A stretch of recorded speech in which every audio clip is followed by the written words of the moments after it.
Nous voici devant l'église. Bon, toi qui aimes le divin, tu vas pouvoir peut-être paraphraser là-dessus. Qu'est-ce que t'en penses?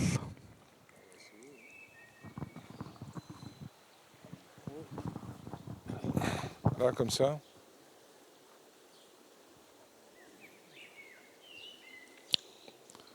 Euh, L'Église. Bon, je suis, je suis né dans un contexte chrétien, ça c'est sûr, voire catholique, puisque je suis né en Italie, à Padoue. C'est pour ça que je m'appelle Antonio, Tony. Sinon, j'avais un autre prénom qui était prévu, mais comme je suis né le jour de Saint-Antoine, ça m'a donné ça. Alors l'Église, euh, étant jeune, j'ai le souvenir, après la messe, avoir été voir le curé, je devais avoir une dizaine d'années, et lui demander qu'il me baptise. Lui-même était surpris, il dit mais pourquoi faire, t'es déjà baptisé? Et je ressentais le besoin d'être baptisé. Encore maintenant, je ne comprends pas bien. C'est-à-dire qu'il y avait certainement une foi profonde en moi, en quelque chose, mais ce qui était présenté à cette époque-là pour moi, c'était l'Église. Je n'avais aucune culture pour faire la différence avec d'autres voies. Donc voilà. Puis après, ben, voilà, les expériences de la vie, les recherches. Puis à un moment donné, j'ai ressenti l'énorme besoin de me couper de l'Église. C'était très important pour moi.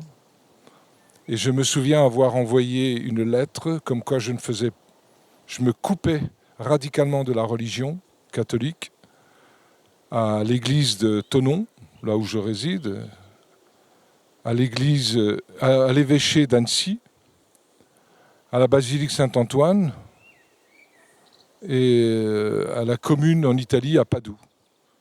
Alors, bien sûr, je n'ai pas eu de réponse, mais dans la semaine qui a suivi, j'ai senti biologiquement que des choses sortaient de mon corps. Et depuis, c'est clair et net pour moi. J'ai pu m'asseoir, me poser sur une compréhension libre de cette démarche religieuse. Alors, j'ai une religion, bien sûr, mais qui n'est pas extérieure, bien évidemment. Elle est vraiment sur le plan intérieur. Donc l'Église, pour moi, eh bien, je ne m'arrête pas là, parce qu'il y a des raisons beaucoup plus profondes d'être religieux, bien que dans un premier temps, les religions extérieures peuvent nous aider, bien évidemment. Mais enfin, quand on connaît un minimum d'histoire de l'Église catholique, moi, personnellement, je ne peux pas adhérer à ça. Trop de crimes, trop d'assassinats, trop d'incompréhension, trop de manipulation, trop de pouvoir. C'est ainsi que je la vois. Voilà, donc moi, par rapport à ce qui est de l'Église catholique, eh bien, je n'adhère pas du tout et je n'adhère à aucune religion. Pour moi, ma position est assez simple. L'homme originel a créé Dieu sous l'impulsion de la peur. Et le problème, ce n'est pas Dieu, le problème, c'est la peur. Et à partir de ce moment-là, d'être posé sur quelque chose qui est libre de la peur, automatiquement, on se pose sur quelque chose qui est libre de Dieu, de toute croyance. Voilà. Ceci dit, il y a des connaissances à glaner à droite à gauche, mais jamais je serai dans mon âme, dans mon esprit, dans mon corps, jamais je serai dans une dépendance à cette croyance. Voilà. L'état de prière, c'est chaque instant. Ce n'est pas de réciter, d'annonner des termes. Si on a un minimum de connaissances au niveau occulte, au niveau de ce qui se passe sur les plans subtils, on sait très bien que la moindre pensée n'est pas, euh, comment dire, n'est pas inutile. Tout a sa créativité, et donc le fait d'avoir toujours la croyance en Dieu, en un Dieu, eh bien, alimente notre sphère orale dans cette croyance. Par contre, si on chaotise tout cela, on émerge dans une autre sensation de la vie et donc de la mort. Voilà, c'est cette liberté-là qui est le minimum pour pouvoir affronter les grandes épreuves de la vie que sont la maladie, le dépérissement et la mort. C'est avec une conscience non liée à une créature, fût-elle Dieu. Voilà. Et je respecte totalement les personnes qui ont des croyances, bien évidemment. Je suis passé par là. C'est un parasitage pour moi. À un moment donné, c'est du parasite. Voilà, c'est ça que je voulais... oui. Ça nous a permis d'échanger au niveau de la croyance. Bon, d'accord, on connaît ta vision par rapport au Vatican, à l'Église catholique, mais n'est-ce pas réducteur de réduire justement une Église romane, gothique ou autre, à l'Église catholique? On sait bien que les constructeurs de ces monuments respectaient une tradition qui venait de bien avant l'Église catholique. Que réponds-tu à ça? Tout à fait d'accord. Ne pas confondre les bâtisseurs avec les religieux. Les religieux avaient le pouvoir, l'argent, mais les bâtisseurs avaient la connaissance.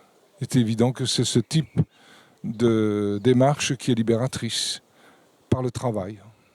Et alors certains croyaient dans l'Église catholique, d'autres pas, mais c'était eux la véritable source énergétique qui a permis de construire ces cathédrales, de construire tous ces lieux magiques, dans le bon sens du terme. Après, à chacun à se faire son idée.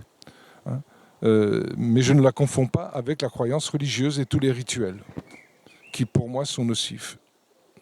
Voilà. Par contre, il y a 1000 lieux sur Terre absolument sacrés et qui aident à la compréhension, parce qu'en vérité, toutes ces choses-là sont liées à la connaissance. Ceux qui construisent les cathédrales, c'est parce qu'ils ont une connaissance. Ceux qui vont voir, qui s'imprègnent, qui méditent dans ces lieux sacrés, ben c'est pour retrouver le sacré en eux. Là, pour moi, là, c'est authentique. Voilà. Après, ce qui vient se greffer dessus, ça appartient à chacun. Et la religion, elle se pose sur ces monuments aussi, qui eux sont authentiques, mais les croyances qu'on y met ne sont pas authentiques. Elles sont liées à l'humain. L'humain qui décrète les dogmes, les pouvoirs, ces choses-là, quoi.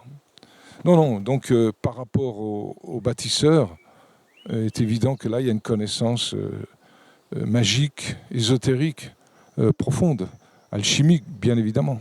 Mais ce n'était pas les curés. Très bien. Alors justement,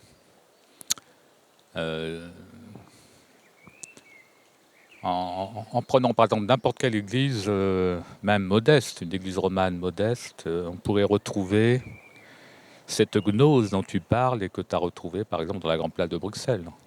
Ça te paraît possible, vu qu'ils sont faits sur des canevas un peu, pas similaires, mais disons qu'il y a une base commune, qui est évidemment, on prêche pour sa chapelle, c'est-à-dire l'alchimie.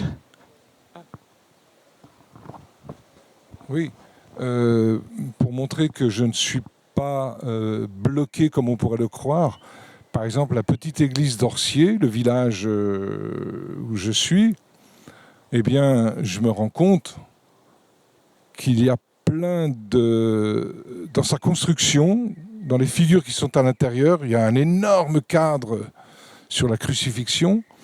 Et de par sa construction, eh bien, on pourrait dire qu'il y a plein d'informations au niveau, non pas ténèbres, non pas lumière, mais au niveau feu, au niveau archétypal. Il y a, à différents endroits, des informations sur la démarche gnostique et alchimique, et notamment aussi à travers Marie-Madeleine. Hein. C'est une église qui est consacrée à Saint Jacques le Mineur, qui aurait été un des frères de Jésus. Voilà, donc il y a à retrouver une gnose dans certaines constructions d'églises. Pour certaines, c'est plus facile, pour d'autres, c'est moins évident. Mais effectivement, même dans l'église d'Orcier, on trouve quelque chose, mais qui est au niveau de l'œuvre rouge. L'œuvre noire, l'œuvre blanc, on pourrait dire que c'est dans l'allée centrale, oui. Il y a des choses au niveau de la mosaïque, mais la grande partie de cette église, de cette petite église d'Orcier, c'est au niveau archétypal qu'on peut la comprendre. Hein. Il est parlé de 6 archétypes, comme le premier mot de la Bible, Bereshit, on les retrouve dans cette église.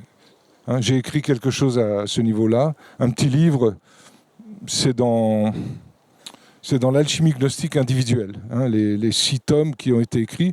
Il y a tout un chapitre sur l'église d'Orcier. Hein. Donc il y a moyen de retrouver. Donc, le tout, c'est d'avoir cette démarche intérieure de grosse remise en question. Et à partir de là, on a les yeux propres pour retrouver dans des sujets qu'on n'avait pas bien compris au départ, de retrouver des choses gnostiques à l'intérieur de structures existantes. Mais ce n'est pas toujours évident. Mais quand même, si on fait des recherches, on va trouver du symbole. On va trouver du symbole dans un contexte catholique aussi. Hein. Mais ce n'est pas le catholicisme qui a amené la connaissance, c'est le christianisme. Hein. Et le christianisme, il faut le séparer de ce qu'on en a fait par la suite. Hein. Voilà, donc je ne sais pas, tu voulais me redire, c'est bon. Ouais.